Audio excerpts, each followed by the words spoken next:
I had heard stories about people getting trapped in elevators, but it never happened to me until last year. Little did I know, my experience would be far more sinister than any of the stories I had ever heard. It happened on the day of my interview with a big hedge fund investment company. I had just graduated from a prestigious college and had been preparing for this job interview for weeks. The morning, I was so excited about the opportunity and had practiced my answers to potential questions, picking out the perfect outfit, and feeling confident as I walked into the building. The front desk people greeted me and directed me to take the elevator to the 15th floor for my interview. I stepped into the elevator, pressed the button for my destination, and stood straight, feeling like I was already comfortable in this working environment. But then the elevator stopped on the 2nd floor, and another passenger got on. She was also dressed formally like me, but something about her was a little strange. Her long hair covered half of her face, adding to the mysterious about her. She seemed shy and kept her gaze down, walking towards the elevator door in a slow and deliberate manner. As the elevator doors were closing, I quickly pressed the hold button for her. She didn't even show any appreciation for my gesture. I asked her which floor she wanted to go to, but she just glanced at the elevator button quickly and looked back down at the floor. I assumed she was going to the same floor as me, and we started to ascend together. Something about her made me feel uneasy. Maybe it was the way she avoided eye contact or the fact that she didn't say a word. Despite my unease, I tried to shake off the feeling and focus on my interview preparations. However, my confidence was short-lived as the elevator suddenly jolted to a stop, and the lights flickered.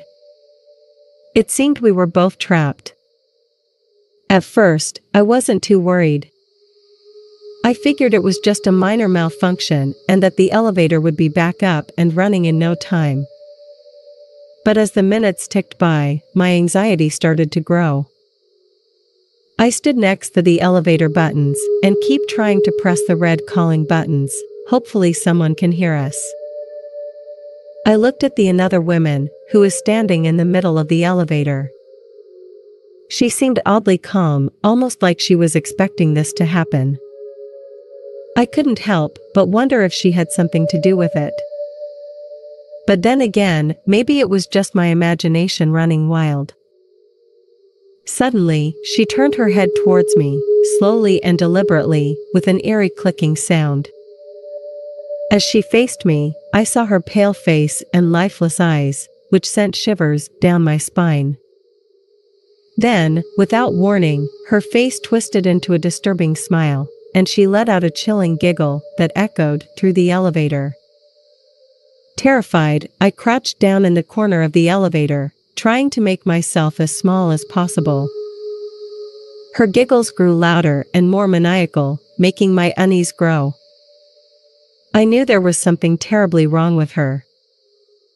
Her laughter was so loud, I had to cover my ears to try and block out the sound. Then she began to skip around the elevator, causing it to shake violently. Suddenly, she put her hands on the floor and started to crawl towards me. I was terrified and crouched down in the corner, not knowing what to do. As she crawled closer to me, I was overcome with fear and crouched down, covering my eyes and screaming louder. Suddenly, I felt her touch and climb over me. When I finally mustered the courage to open my eyes, I was horrified to see her crawling along the walls, defying gravity.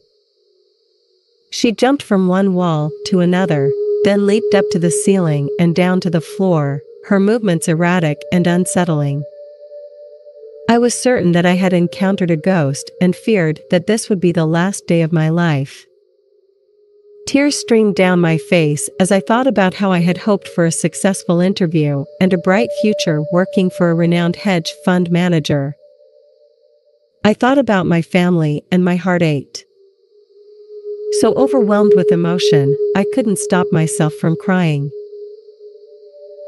As my sobs subsided, I realized that now the ghostly lady was sitting next to me. She wrapped her arm around me and comforted me with a gentle pat on my back. Now I had a chance to take a closer look at her. Despite her lifeless eyes and pale complexion, I couldn't help but think how beautiful she was. She appeared to be around the same age as me, and her expression was now so kind. She smiled warmly at me, and then flashed a mischievous grin, the type of smile a friend might give after an April Fool's Day prank. My heart felt so warm. She reached out her hand and helped me stand up. As I did so, I noticed that the elevator doors were beginning to open, revealing that we were suspended between two floors. I could see the floor of upper floor and the ceiling of lower floor. There was a firefighter stationed on each floor, both assuring me that everything would be okay and instructing me to remain calm.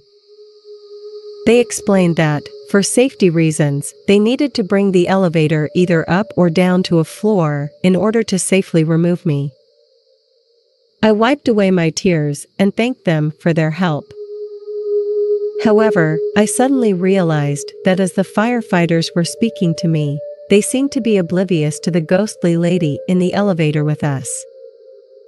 It was as if they couldn't see her and were only addressing me. I looked at the ghostly lady again and saw that she was smiling before making her way towards the elevator doors. I watched in shock as she climbed into a dark abyss between the two floors. I had been so focused on the firefighters' instructions that I had failed to notice the menacing abyss that lay before me. As the ghostly lady crawled into the abyss and disappeared from view, she turned to me and waved goodbye, speaking cryptically, "Be aware of KG," then disappeared into the abyss.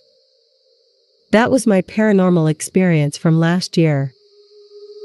I was eventually saved, but what gave me the chills was that the elevator was stuck between floor 12 and 14, as there was no 13th floor in the building.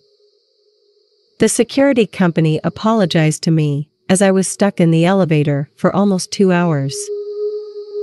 They could hear me screaming and crying from outside, but I didn't respond to them no matter how hard they pounded on the elevator door. Strangely, all their calling systems and cameras stopped working too. As a result, everyone believed that I had some kind of claustrophobia. After the incident, my interview was postponed to the next day. The company gave me special treatment and interviewed me in the large conference room on the ground floor. To my surprise, I did very well and was eventually hired. For the first 3 months of working there, I only used the stairs. Fortunately, my office was only on the 7th floor. However, the story didn't end there. The ghostly lady's last words about being aware of some kind of cage lingered in my mind for a long time. I wondered if the cage was used to trap some kind of monster. The questions continued to haunt me until last week, my 1-year anniversary at the company. I received a call to see the big boss in his office. Many people congratulated me, as it usually meant a big promotion was in store. But as I nervously walked into the office, I realized that the boss would only give me the promotion if I provided him with some sort of service. I was about to reject the offer right away, but he threatened me with my career and told me to think about it. That's when I noticed a large painting with the initials KG behind his big chair. It suddenly dawned on me that the ghostly lady's warning was about our boss, not some kind of cage. That night, I did some research and stumbled upon a news article about a young lady who used to work in our company. The article stated that she had taken her own life due to high pressure at work.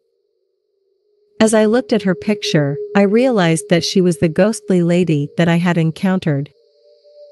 Now, I understood that the news was fake, and I knew exactly what had happened. The next morning, I handed in my resignation letter and left the company. I didn't regret my decision at all. Besides, I didn't want to compromise my values and provide the service that my old boss was asking for. After working at the hedge fund company, I realized that being a hedge fund manager wasn't something I enjoyed anyway. In the quest for money, hedge fund managers frequently resort to lying to their clients, to lying on TV, manipulating the market, and creating fake news. They believe they are above the law and engage in all sorts of unethical practices. Suddenly, I find myself missing the ghostly lady. While she was initially scary, I realize now that it was just a harmless prank. In comparison, humans can be far more evil than ghosts. The question of whether a human or a ghost is more evil continues to linger in my mind as I search for a new job.